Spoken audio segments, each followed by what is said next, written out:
Lesson number 3, the little girl. तो ये एक छोटी सी बच्ची की स्टोरी है जिसको उसके पापा के बारे में गलत फहमी रहती है, जो स्टोरी के एंड तक जाते जाते दूर हो जाती है। ठीक है, तो लेट्स बिगिन। तो the little girl he was a figure to be feared and avoided. तो उस छोटी सी बच्ची के लिए वो एक ऐसे फिगर थे, ऐसे चेहरे थे जिनसे डरना चाहिए और उनको अवॉइड करना चाहिए, उनसे दूर ही रहना चाहिए। Every morning before going to work, he came into her room and gave her a casual kiss, to which she responded with "Goodbye, father." तो रोज सुबह ऑफिस जाने से पहले वो उसके कमरे में आके उसको एक किस्सी देते थे, जिसपे वो कहती थी "Goodbye, father," "Bye bye, papa." And oh, there was a glad sense of relief when she heard the noise of the carriage growing fainter and fainter down the long road. तो और इतना ज़्यादा उसको सुकून मिलता था जब वो गाड़ी दूर और दूर उसकी आवाज़ कम और कम होती जाती थी। In the evening, when he came home, she stood near the staircase and heard his loud voice in the hall. और जब वो शाम को घर वापस आ जाते थे तो वो सीढ़ी के पास खड़ी होकर उनकी तेज आवाज़ सुनती थी जो हॉल से आती थी। Bring my tea into the dining room. Hasn't the paper come yet? Mother, go and see if my paper's out there and bring me my slippers. ये उसके पापा बोल रहे हैं कि मेरा चाय लाओ ड्राइंग रूम में, और पेपर अभी तक आया नहीं, और जाके देखो कि मेरा पेपर आया कि नहीं आया, और मेरा चप्पल भी लेके आओ। Kezia, mother would call to her. If you are a good girl, you can come down and take off father's boots.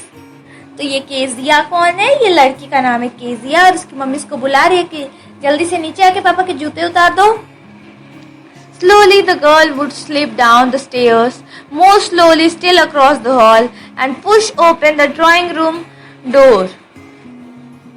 और धीरे धीरे वो नीचे आएगी सीढ़ी से, और फिर उसके और धीरे धीरे हॉल में आएगी, और फिर डोर खोलेगी, और उसके बाद में उसके पापा के पास जाएगी ना।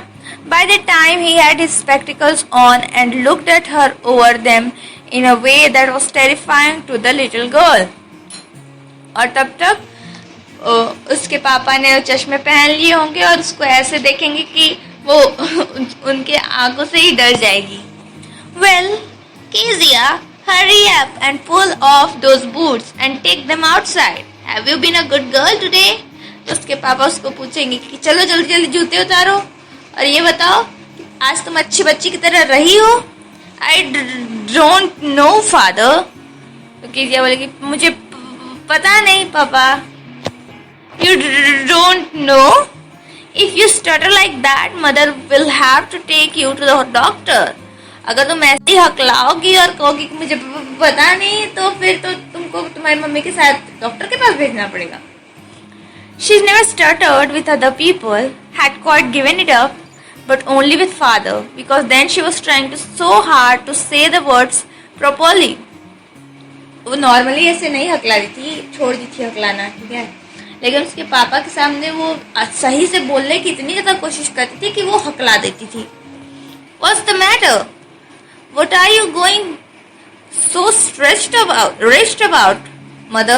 I wish you taught this child not to appear on the brink of suicide. Here, Kezia, carry my teacup back to the table carefully. तो उसके पापा बोलते क्या हो गया, ऐसे क्यों लग रही हो कि अभी जाके सुसाइड कर लोगी। फिर अपनी मम्मी को बोलते कि मम्मी काश आपने इसको सिखाया होता कि कैसे ठीक से दिखते हैं। लो चलो ये कप, चाय का कप ले जाके टेबल पे रखो। उसके पापा केजिया को बोल रहे हैं ना। He was so big, his hands and his neck, especially his mouth when he yawned. Thinking about him alone was like thinking about a giant. तो ये वो इतने बड़े थे और उनके हाथ इतने बड़े, उनका गर्दन इतना बड़ा, और जब वो जम्हाई लेते थे तो बाप रे इतना बड़ा उनका मुंह लगता था। और उनके बारे में सोचना है कि जैसे कि इतने बड़े से जीव के बारे में सोच रहे हैं। On Sunday afternoons, grandmother sent her down to the drawing room to have a nice talk with father and mother. But the little girl always found mother reading and father stretched out on the sofa, his handkerchief on his face and his feet on one of the best cushions, sleeping soundly and snoring. तो Sunday afternoon जब Sunday के शाम आते थे तो उसकी grand mother जो थी, उसकी दादी, वो उसको भेजती थी कि जाके मम्मी पापा से थोड़ी सी अच्छे से बातें कर लो। लेकिन जब वो नीचे पहुंचती थी तो उसके पापा सोए रहते थे सोफे पे, हैंकी मुंह पे रख के और पैर एकदम मुलायम वाले कुशन पे रख के, और उसकी मम्मी पढ़ती रहती थी। उसके पापा सोए रहते थे खराटे मारते हुए, है ना। ये देखो फिगर भी है। She sat on a stool gravely, watched him until he woke and stretched and asked the time, then looked at her. और तब तक वो स्टूल पे बैठ के शांति से उनको देखती रहती थी, और जब उसके पापा उठते थे तो पूछते थे कि टाइम पूछते थे, और उसके बाद में उसको देखते थे। Don't stare so, Kezia. You look like a little brown owl. तो फिर वो केजिया बैठ के उनको ही देखती होती थी ना, तो उसको ऐसा होता कि ऐसे मत देखो केजिया, ऐसा लग रहा है कि तुम बड़ी सी भूरी सी उल्लू हो कोई। One day when she was kept indoors with a cold, her grandmother told her that father's birthday was next week and suggested she should make him a pincushion for a gift out of a beautiful piece of yellow silk. तो एक दिन जब उसको अंदर रखा गया था क्योंकि उसको सर्दी हो गई थी, तो ग्रैंड मदर ने उसको बोला कि पापा के लिए कुछ गिफ्ट बना लो क्योंकि उनका बर्थडे आ रहा है नेक्स्ट वीक, और उसको एक पीस दिया येलो सिल्क कपड़े का पीस दिया। Laboriously with a double cotton, the little girl stitched 3 sides, but what to fill it with? तो फिर बहुत ही ज़्यादा मेहनत के साथ उसने 3 डबल कॉटन के साथ उसको स्टिच कर दिया, उस कपड़े को 3 साइड पे कुशन बना रही थी, तो और चौथे साइड छोड़ी थी कि उसमें कुछ भरना पड़ेगा ना, तो सोचे थे कि क्या भरूं। That was the question. ये सवाल था। The grandmother was out in the garden and she wandered into mother's bedroom to look for scraps. तो उसकी दादी बाहर गार्डन में थी और वो अपनी मम्मी के रूम में गई कि ढूंढे कुछ उसके लिए भरने के लिए।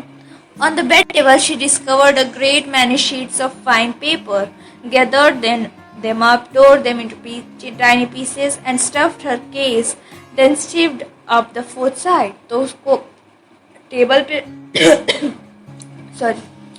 बेड के टेबल के साइड पे उसको मिला क्या, ढेर सारा पेपर मिला। तो उसको क्या कि पेपर, छोटी बच्ची को पता नहीं ना, तो पेपर मिला तो पेपर सोची होगी ऐसे ही, तो फाड़ दी पेपर को और फाड़ के उसी में भर दी, कि पिलो में भर दी, और फिर चौथा साइड भी सिल दी उसका। That night there was a hue and cry in the house. Father's great speech for the Port Authority had been lost. Rooms were searched, servants questioned. Finally, mother came into Kezia's room. तो उस रात को बहुत ही ज़्यादा शोर much रहा था घर में कि सबको पूछा जा रहा था कि उसके पापा का स्पीच जो था लिखा हुआ, जो वो पोर्ट अथॉरिटी पे पढ़ने वाले थे, वो खो गया था। पूरा घर में ढूंढा जा रहा था, सारे सर्वेंट्स को पूछा जा रहा था कि कहाँ गया, तुमको पता है, तुमको पता है, तुमको पता है, ऐसे पूछा जा रहा था। और जब फिर लास्ट में केजिया की मम्मी केजिया के रूम में पहुंची। Kezia, I suppose you didn't see some papers on a table in our room. तो वो बोलती कि मैं ये मान रही हूँ कि तुमने हमारे रूम के टेबल पे कुछ पेपर्स नहीं देखे हैं Kezia. Oh yes, she said. I tore them up for my surprise. तो केजिया बोलती, हाँ देखे, मैंने उनको फाड़ दिया मेरे सरप्राइज के लिए। What? screamed mother. Come straight down to the dining room this instant. तो क्या? उसकी मम्मी चिल्लाई और बोली कि तुरंत नीचे डाइनिंग रूम में आओ, सीधा। And she was dragged down to where father was pacing to and fro, hands behind his back. और फिर उसको वहां ले जाया गया जहाँ पे उसके पापा इधर से उधर कर रहे थे, हाथ पीछे बांध के। Well, she said sharply. तो उसके पापा बोले क्या? हाँ मदर एक्सप्लेन। तो उसकी मम्मी ने समझाया कि क्या हुआ है। He stopped and stared at the child. और चलना बंद कर दिया और उस बच्ची को देखने लगे। Did you do that? उसको पूछे कि तुमने किया ये? No she whispered. नहीं, धीरे से वो फुसफुसाई। Mother go up to her room and fetch down the damn thing. See that the child put to bed this instant. तो उसकी मम्मी बोल कि उसकी मम्मी को बोले उसके पापा अपनी मम्मी को बोले कि जाके देखो इसके रूम में वो चीज लेके आओ तो, और देखो कि इसको तुरंत बेड पे भेजो। हाँ चलो बाकी का नेक्स्ट वीडियो में। Bye bye.